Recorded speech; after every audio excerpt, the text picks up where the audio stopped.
I love the great big doors here. Massive, massive doors.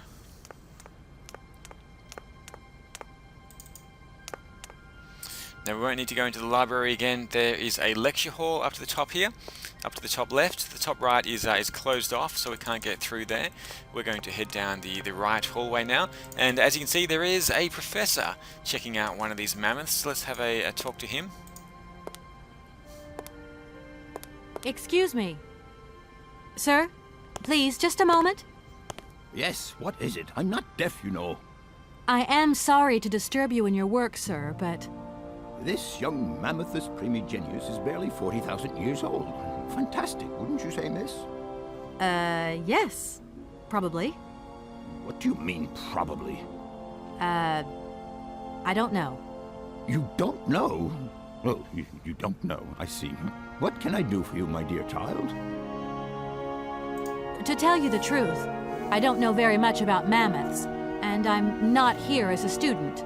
In fact, I'm a lawyer. It's all right. Nobody is perfect. All the same, the study of the Pleistocene period is fascinating. I'm sure it is, but I'm sorry to say my current mission is totally monopolizing my time. Another time, maybe. Ah, that's what they all say. But anyway, let me present myself. I'm Cornelius Ponce, Emeritus Professor and Lecturer at the University of Barrockstadt. I'm proud to say that I'm head of the Department of Paleozoology at our university. Kate Walker. Pleased to meet you. It wasn't really my intention to stop off here, but I'll confess, this university is really very impressive. Ah, indeed. There's such a tradition of learning here. And so much knowledge, a real depth of culture, intelligence, and gray matter. I myself did my studies here and never left. Actually, I'm here because I've been summoned by the rectors of the university. Oh, I see. You must have made a mistake on your enrollment form. Oh, no. I haven't come here to study. I have an important matter of inheritance to attend to. I have to find the heir. And you hope you will find him here? I'm not altogether sure. But you see, my train broke down coming into Barrockstadt Station. In that case, my dear, you must come to one of my lectures. Here's a question for you. Do you know what the Proboscidean order is? The Probowhatian? Ah, you see. There are gaps in your knowledge that need refreshing. I feel I've lost my way a little here. I could really do with your help. Oh, my dear child, you've chosen your moment. I absolutely must finish off my lecture for this afternoon. It's a lecture about mammoths? Oh, yes and no. More specifically, it is about their migration. Do excuse me, I need to concentrate.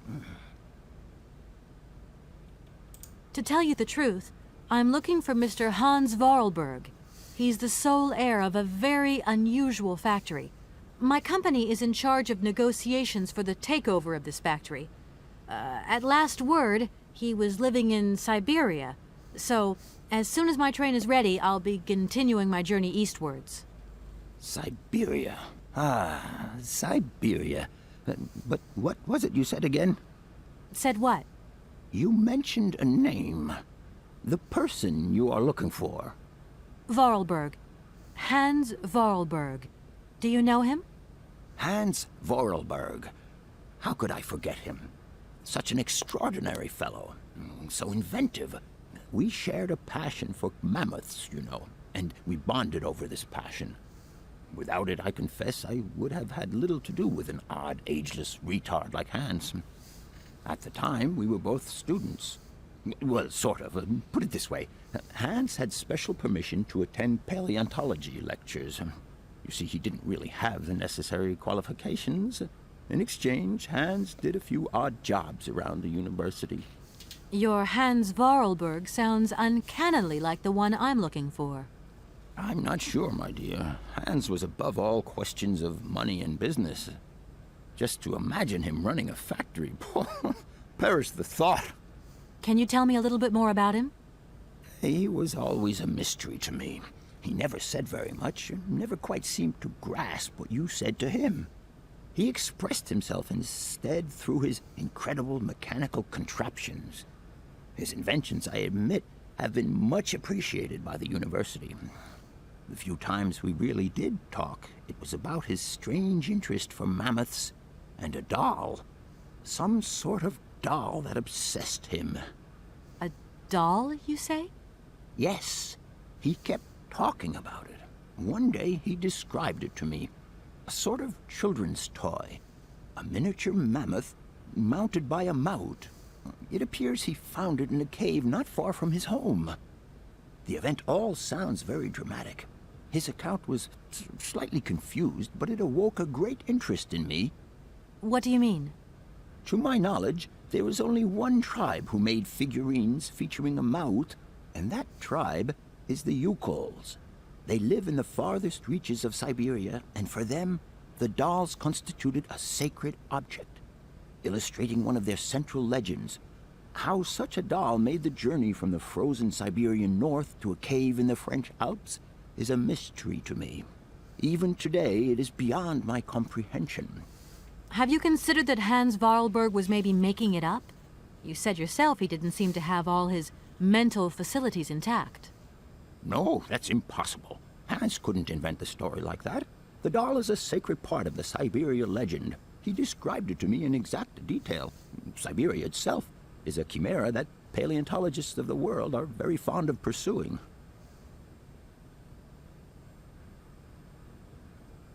Arriving in Bergstadt is an amazing experience. I've never seen such a station. You came by train? Yes, in a kind of clockwork train with a spring mechanism that winds down regularly. You mean you drive a train?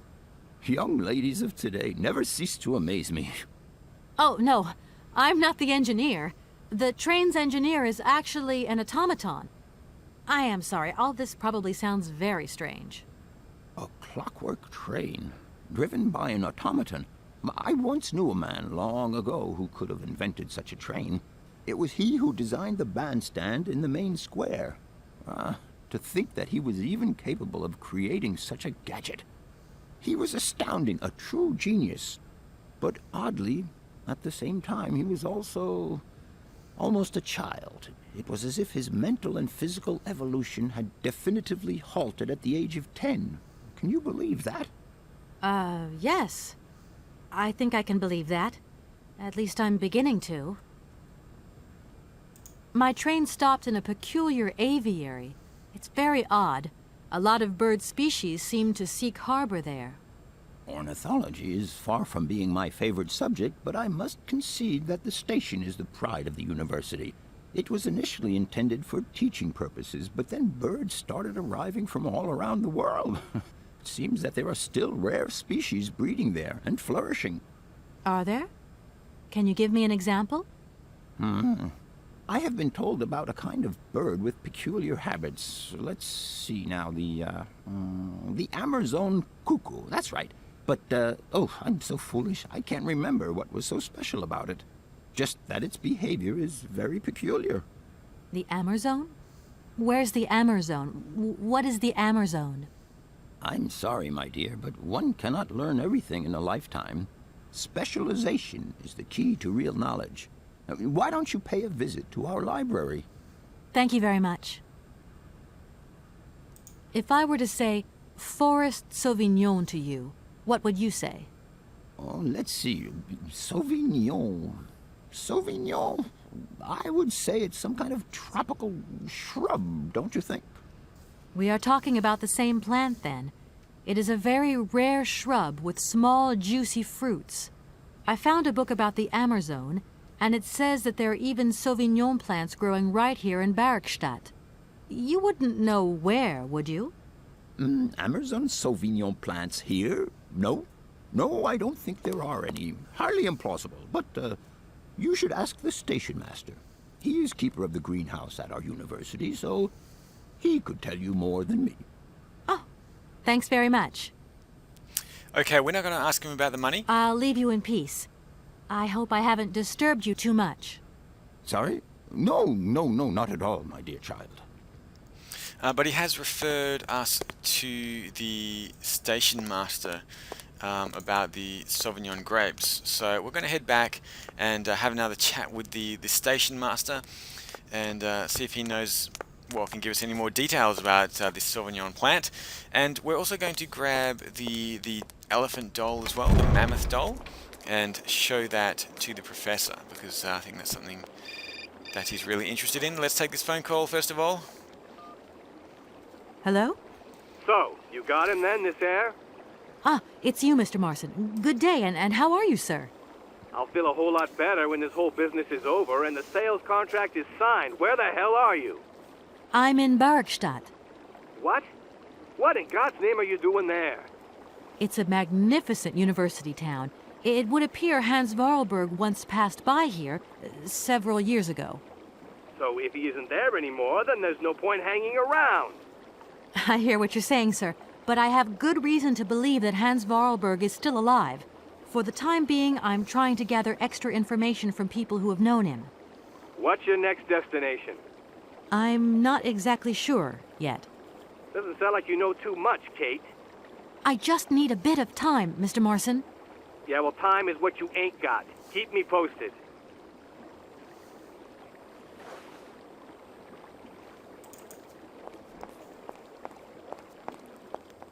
Okay, let's head on down to the station. Mr. Marson is not happy as usual, trying to get Kate Walker out of here and get the deal signed, but there's nothing we can do about it. We need to track down Hans, who apparently is somewhere in Siberia. Now let's head over this bridge and head back to the station master. The first time we asked him about the Sauvignon, he was a bit yeah, didn't really give us much information. Let's have another chat and ask him. I'm sorry to disturb you. What can I do for you, miss? Let's ask him once more about the Sauvignon. Where might I find some forest Sauvignon plants, please? No place round here, that's for sure. I don't know what you're talking about. That stuff's from the Ammerzone. You know, for someone who knows nothing about the plant, you seem pretty well informed about which mysterious faraway country it comes from. Oh, well, Ammerzone, Peru, Papua New Guinea, it's all the same to me. Gotta go. Gotta work. Wait, don't go. You know what? I don't think he was being totally straight with me.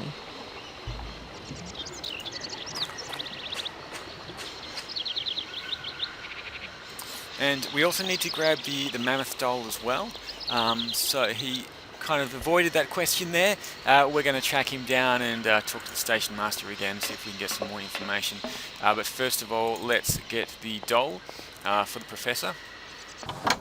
Okay, we're not going to bother talking to Oscar. We're just going to run straight back here and grab the doll. Let's do that. Let's grab the mammoth.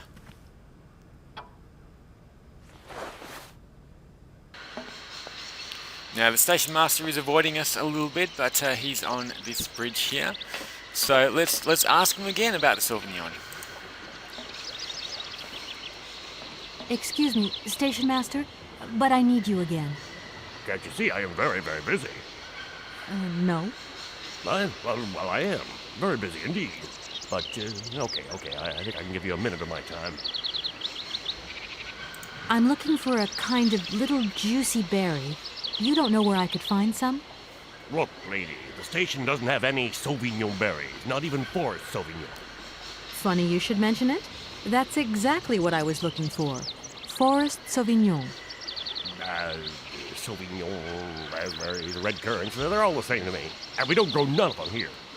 But you see, I have just read a very interesting book which says that the rare Sauvignon berry is actually cultivated here in the famous Barkstadt University aviary itself. Well, if it's in a book, then don't believe everything you read, miss. I don't know why, but I don't think you're telling me the truth. What do you mean? I don't know. How should I know where to find your stupid grape? Go ask your professor, what's his name, Pons, the paleontologist. But you're the master of this station, so you should know better than anyone. Nobody tells me anything. I don't know. Go see the old guy with the fossils. Okay, so I won't he's... disturb you any longer, Mr. Station Master. Welcome to Barkstadt, miss. He's told us to go see the professor about the Sauvignon. So we're getting led around here quite a bit. Seems like a bit of a wild goose chase, but we're going to see the professor anyway to give him the mammoth doll. So we'll ask him about the Sauvignon again and see if he gives us a different answer this time. Let's just run up to the university. Okay, once again we will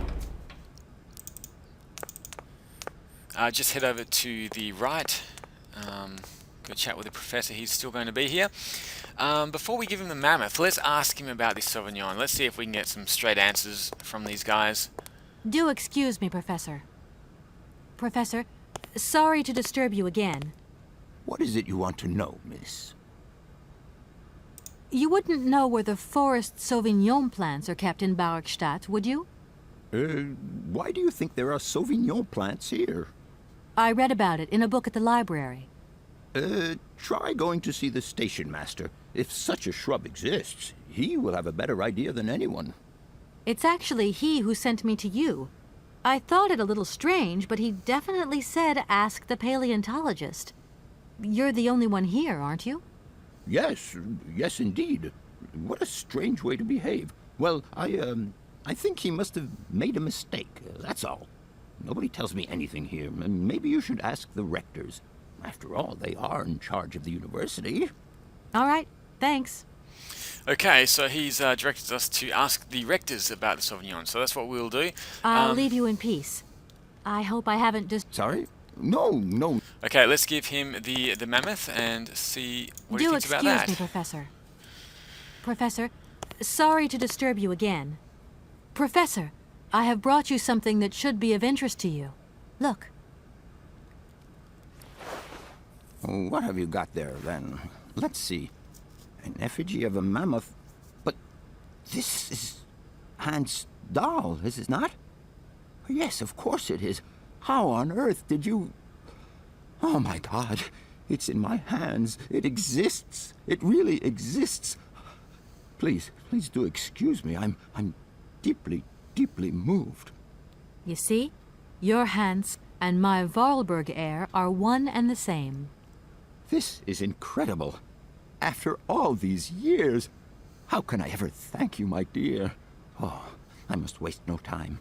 I'm off to my laboratory. I must study this carefully. May I borrow your treasure a moment? Well, actually, Don't worry, miss. I will take the greatest care of it. But I need to study it. You see, it has such importance to me that this very afternoon I shall deliver an impromptu lecture to my students about this very object.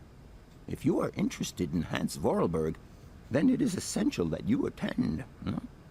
do you think so? Obviously. Give me your telephone number and I will call you the moment my lecture begins. I will return you your doll at the end. You have my word.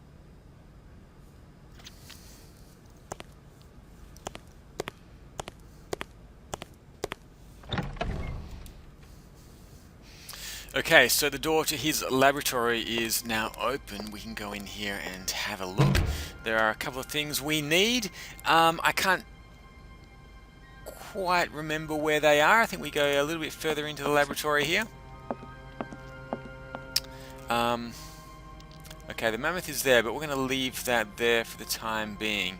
Okay, here we go. Let's have a look at the things over this side. Okay, beautiful. Beautiful. Let's have a look at these. We've got the Yangala Cola powder, I should say, which improves eyesight, and we've got the test tube holder as well. So let's get on out of here. And we'll have a chat with the rectors now, and see if they really do know something about the Sauvignon plant.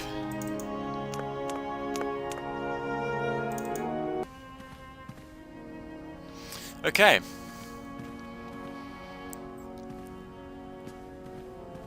Gentlemen, forgive me for disturbing you again, but I have a little problem. A little problem. Everyone has little problems now, you know. They are kept to oneself, and they don't stop the world from turning. Nor trains from leaving stations. Okay, let's ask about the Sauvignon. Are you sure there are no Amazon Sauvignon plants in Barockstadt? Because I have just interviewed the station master and the paleontologist, and what they said really didn't convince me that there wasn't any here. We are quite definite on this point. There are no Sauvignon plants growing in Barockstadt. You see, miss, the Amazon Forest Sauvignon is a rare shrub that requires very special conditions for growth. That's right. Conditions that are very hard to reproduce, believe you me. Difficult, but not impossible. Fortunately, our garden has proved very successful. Your garden? So, there is a garden in Barockstadt? Oh, the garden. Well, if there was one, it would be only a little garden hidden behind the station. But our station master would be very proud of it. He would take very good care of it, too. Everything would grow marvelously if we were able to cultivate it at all, and it would be all down to his gardening prowess. And we would be proud as punch. And we wouldn't forget the role the paleontologist might play in this. What's the paleontologist got to do with it all? Without him and without his laboratory, how would we make the wine, do you think? And it would be good wine indeed, my dear colleagues, would it not? Oh, yes, a delightful balm to soothe away our long hours of toil and our heavy responsibilities. We would wait impatiently every year for the arrival of the year's produce. So, if I have understood you correctly, there are indeed Sauvignon plants in Barockstadt. They are cultivated in a garden behind the station, then turned into wine by the paleontologist's loving care, and finally, the pleasure of tasting is yours. If I'm not very much mistaken, gentlemen, you have a minor racket operating here. Miss, you do go jumping to some hasty conclusions. We never said that. That's not what we said at all. We were talking in the conditional. You know, with ifs and woulds. So, what would happen if I had such a hunch? You would have to keep it to yourself, of course. Yes, if you would be so kind as to keep it a secret. It would only be a small local concern, producing barely a few bottles every year. That's right. Nothing so grandiose as a business. Otherwise, we'd be liable to be fined. So, we can't count on your discretion, can't we? Don't worry, I have no intention at all of getting messed up in anything. Okay, so Here we are, busy chatting, and look at the clock. it's Already? tea time. All right. Thank you for... And thank you. Let's get out of here. Okay, so yeah, they've admitted they do have the Sauvignon plant here, so we need to go back now and talk to the station master again about it, and yeah, this time he'll hopefully be honest with us, and we can get some of those berries that we need. And all of this is just to get rid of the cuckoos, which are standing in the way of the ladder. Can you believe it? So it's a lot of running around to do just to get rid of a few birds, but there you go. Let's head on out of the university now. We have been invited to the professor's lecture as well a little bit later. So he's going to be talking about mammoths, and in particular looking at that the doll that we found in the cave back in Valley de Len. And yeah, those mammoths are absolutely amazing. Let's head on into the station. Talk to the station master here for the last time.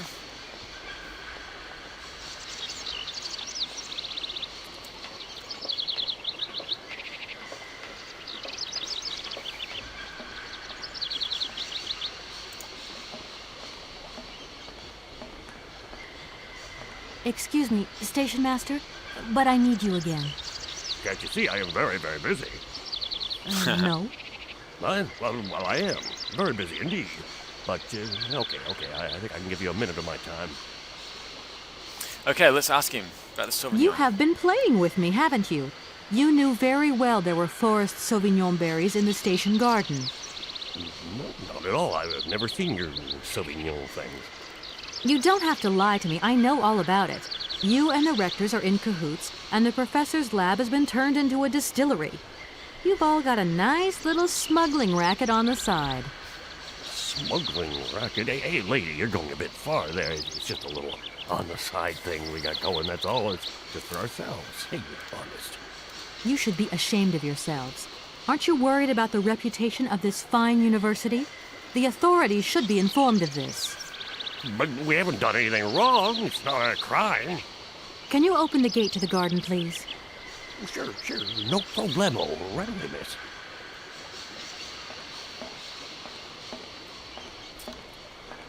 Okay, so we're going to follow him over to the garden here and grab those grapes that we just so desperately need to carry on with our mission, finding Hans Vorarlberg. He's definitely a long way away.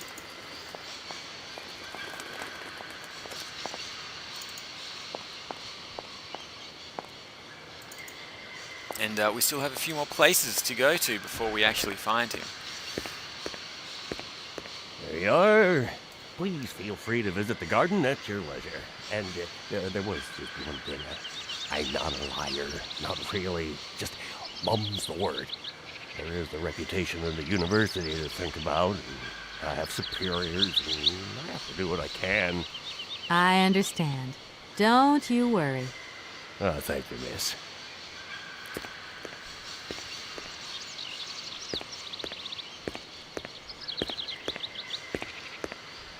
Okay, there we go. The door to the garden has been opened.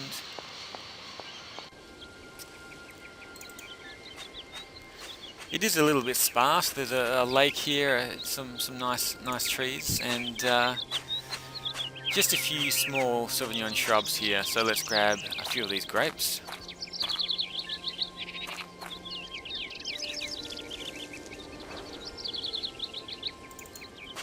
Okay, we have them. We've finally found the Sauvignon shrub. So we can take these back and give these to the cuckoos, and hopefully they'll get out of the way. Don't know why Kate didn't just kick them out of the way, but there you go. Guess they are a rare species of bird.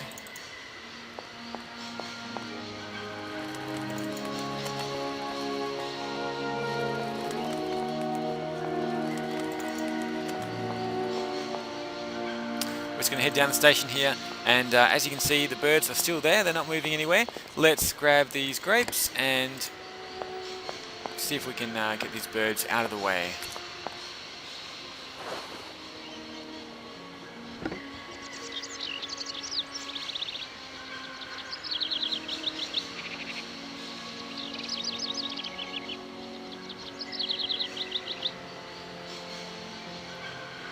Okay, beautiful. Now we can climb up the ladder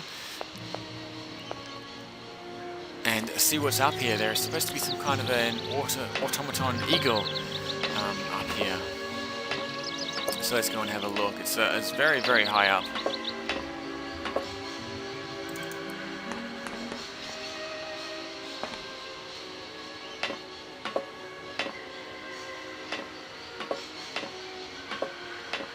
Now this is the mechanical eagle which takes these eggs from the nest, the cuckoo's eggs.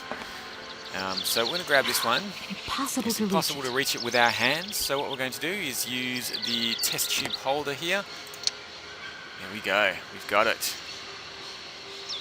We have the cuckoo's egg. Right, let's get out of here.